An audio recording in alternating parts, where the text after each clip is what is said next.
beefs. Well, where is the beef? The beef right now is between Floyd Mayweather and Ronda Rousey. No, really? It's been ongoing for a little bit of time. If you remember back at the ESPYs, Ronda Rousey said that, well, Floyd, what's it like being beat by a woman for once? Everything Maybe now you'll know my name. Blah, blah, Maybe blah. now you'll know my name. Blah, blah, blah. Right. So that's the start of the beef. The beef has continued. The beef is marinated. The beef has been marinating and simmering on the grill for a little bit of time now. Beef Part 2 started with Ronda Rousey via Vine, and I think TMZ. So let's take a look at that. Actually make 2 to 3 times more than he does per second. And so when he learns to read and write, he can text me then. Not the first time someone's called out Floyd Mayweather for learning how to read or write. If you remember 50 Cent. If you could read the first page of a Harry Potter book, I will donate all this money and fuck the bucket of ice. It was a great ice bucket challenge for last summer. So Rousey calls out Floyd. Floyd responds, of course, quote, "Let's go. Big bank, take little bank. Let's play and see how much money you got. Last time I checked, I was a #1 on Forbes. She will never be at my status. Keep trying to get publicity." I don't think Ronda Rousey's trying to get publicity. I think she's just trying to make you look like a fool. Yeah, trying to. But when it comes to money, like that's like one thing I just won't. So like I think there's a reason to claim that Ronda Rousey's by far a better person than Floyd Mayweather. But challenging Floyd Mayweather to his money, to saying that you have more, to maybe claiming that you make more money per second than him. I can't tell you otherwise. Her rounds only last 35 seconds. She's very wrong. And we actually have a little breakdown, I believe from Mashable. I'm not sure why I would go to Mashable for this kind of information, but we have 2 quotes. So let's see quote number 1. Now let's do some math. Mayweather-Pacquiao, USA Today. I'm sorry, not Mashable. Mayweather-Pacquiao went all 12 rounds at 3 minutes per round, meaning Mayweather did 2,160 seconds of work in the ring, using $220 million as an approximate payday. Mayweather made, unofficially, $101,000 per second. Rousey, who destroyed Bethe Correia in a mere 34 seconds, officially made just $6,764 per second. But no one knows what Rousey's actual payday really was. If you do the math, however, Rousey could match Mayweather's dollar per second total if she received $3.4 million from competing in UFC 190, which she didn't. Yeah. They don't, the payouts for boxing compared to the UFC in the title fights, come on now, it's not even close, and most people know that at this point. So, no, Rousey, I love that you're calling out Mayweather. I love that you keep poking the bear, because the bear keeps trying to respond with some form of English language that he can barely get out. But again, and as we've discussed time and time again on TYT Sports, Floyd Mayweather outside the ring is a different spectacle than inside the ring. Similar to, and we're going to keep this whole show onto the Kanye thing, Kanye in the lab, when he's producing his beats, is one of the greatest to ever exist. Oh, absolutely. Outside, I have no idea what goes through this guy's head. I really don't. I don't know, man. I just wish that, I think I would like to have a Hannibal scene where they open up the guy's head again, and I think you just see a small version of Kanye, like, I don't know what he's doing in there. I think he's just running around with puppies and clouds and other gods. Maybe Zeus is in there hanging out. Zeus and Thor. And he's just telling himself, like, I could say words that no one is ever going to string a sentence together, and I'm thinking it's lyrically fantastic and it is art. Like, cameras, coffee, table, pen. What do you mean, bruh? Hey, man, he changed the way that you sample music, and that's very impressive. Oh, he's a very good musician. And you can't judge that until you've listened to all of the College Dropout. As I've always told you, my friend Wes would always tell me, as a huge hip-hop fan. But back to the beef here. So it brings up the question again, which we've done I think we've done a few times on this medium. Oh, we have? Rousey versus Mayweather. Yes, we have. Who do you take?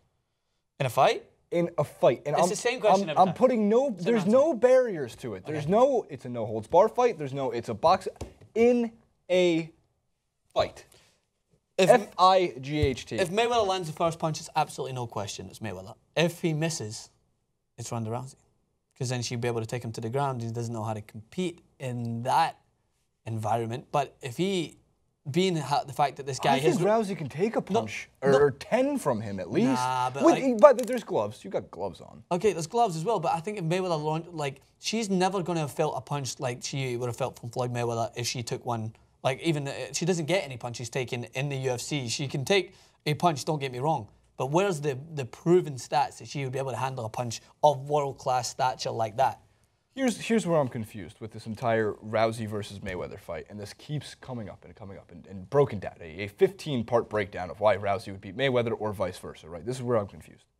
No one keeps. Why don't we do a breakdown of why John Jones could beat Canelo Alvarez? Why don't we do a breakdown of why Anderson Silva in his prime would beat Roberto Duran in his prime? Yeah.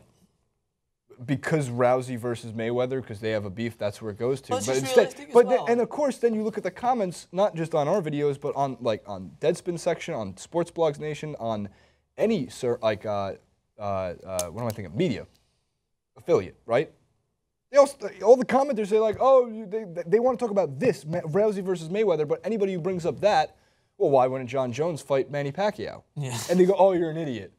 What do you mean? Because it's not the one that's in the context of the clip. And plus, it's just a ridiculous talking point because we know it would never happen. So it's just one of those hypothetical, who would win? Supergirl That's why or there's Batman? one way to settle this. If you remember from American Gladiator with those giant Q-tips, you put Mayweather up there, you put Rousey up there, and you have a fucking Q-tip battle. Who would win in a Q-tip battle? I don't know. Who's got a longer reach? I don't know. Mayweather's not a tall guy. He doesn't have a huge reach. I mean, I would think he's got a longer reach over Pacquiao. It's true.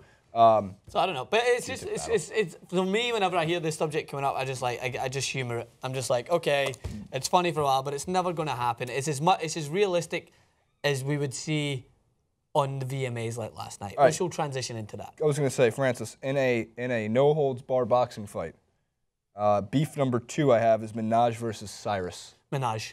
Minaj? She's from the street. She knows. Okay. She decided to. Miley Cyrus came from Disney. Let's never forget that. Wait, we're gonna roll through these quickly. All right. All right. In a battle between Swift versus Perry versus Minaj. 3-way Minaj, Swift, Perry. I'm not even thinking about boxing right now. What do you got? Jello. In Jello. In Jello. Who do you got? I'm going to say Minaj again. She's the same factor. I mean, I think that she could definitely box him out. Wrong. You're going to hear Katy Perry roar. We move forward. Drake versus Meek Mill. In a fight. I just refuse to think that Drake could win in any sort of physical combat. So I'm going to have to go with Meek Mill. Lamar Odom versus a TMZ cameraman. Lamar Odom. Okay. RG3 versus his head coach, Jay Gruden. RG3. Yeah, that's an RG3 one. Do we have any others, Dan? Yep. Arsene Wenger versus Jose Mourinho. Although quiet, I believe Jose Mourinho is a scrapper and would just kick the shit out of Wenger. But Arsene Wenger's even quieter. Oh, is he? Oh, he's quiet. How could you be quieter than Mourinho? It's like saying, okay, Van Gaal versus Mourinho versus Wenger. Is that your fantasy? In Jello. Why do you have red Jello? I ordered green Jello. I ordered green Jello. You still gave me green Jello. I was the best in green Jello. I'm not the best in red Jello. I'll be the best in the blue Jello. Too much humor. All right, but no. So out of all those beefs, right? A serious talking point. Which one of those is an actually a serious beef, right? Because in one instance, you've got two people hitting absurd videos and absurd facts back towards each other in Mayweather and Ronda Rousey. Really thinking about this. Yeah, and the other, you've got the most staged, scripted, the most staged and scripted argument in the history of the world. Like, oh, let's throw back to that bitch that was talking about me. What's good, Miley? Hey, we all in this industry together, yo. That was it. It was the worst thing I've ever seen. And people were literally taken to Twitter and thinking that this was realistic. Throw that on the Real Housewives of whatever my girlfriend makes me want to watch, and that's going to fit in right there. It's so scripted. I mean, Taylor Swift and Katy Perry might actually have some. Who do you take on that sub? That was a really tough decision for me. What? I really liked. I like not just some of their music. From a musical standpoint. Both. I love Taylor Swift and I love Katy Perry. Taylor Swift is. I mean, one of them is dating a Scot. Katy Perry was my first love. Taylor Swift is becoming my new love. Taylor Swift is literally the Megatu of the world. She's so hot right now. Dan, will you sing Bad Bloods for us? Yeah. No, that's how good. Yes. She's resonating with everyone right now because she's bringing up. I mean, you bring up Phoebe Buffay to your stage and sing Smelly Cat. Oh, Gia Louis. Oh, Phoebe Buffay. Oh, Lisa Kudrow. Yes. She brought her up and said, you just can't top that. Katy Perry has not got a hope in hell right now in competing. I've already said it. With Taylor Swift. You're going to hear her roar. No, I'm trying to think of another song. I'm trying to think of another one of her songs. What, Katy Perry? Yeah, to come Firework? California Girls? I want to just think of any of her songs. I was thinking Dark Horse? Yeah, you're going to say... No, I'm not going to say it. Hold. I'm not going to say it. I got more. Double rainbow. Double rainbow. Right, well, It's a let's triple put rainbow. this into context. Which one of those two lovely females is dating a Scot? Miley Cyrus. I just said those two lovely females. I know. Who's Taylor Swift dating? Francis Jason? Maxwell. I wish, but who's Taylor Swift dating? Calvin Harris. The He's coolest. Scottish. How many times have you asked me this? Oh! He's the most famous Scottish guy in the world at this moment, next to Sean Connery. William Wallace. Matt. He's out. He's done. Don't forget to subscribe. Sing Bad Bloods for us in the comment section below. And by the way, if you want to send in your videos to TYT Next, make sure to check that out as well. We launched it, I think today. I don't know when this clip is going up. Maybe it was yesterday. Maybe it was earlier in the week, but it's big news. So please check that out as well. TYT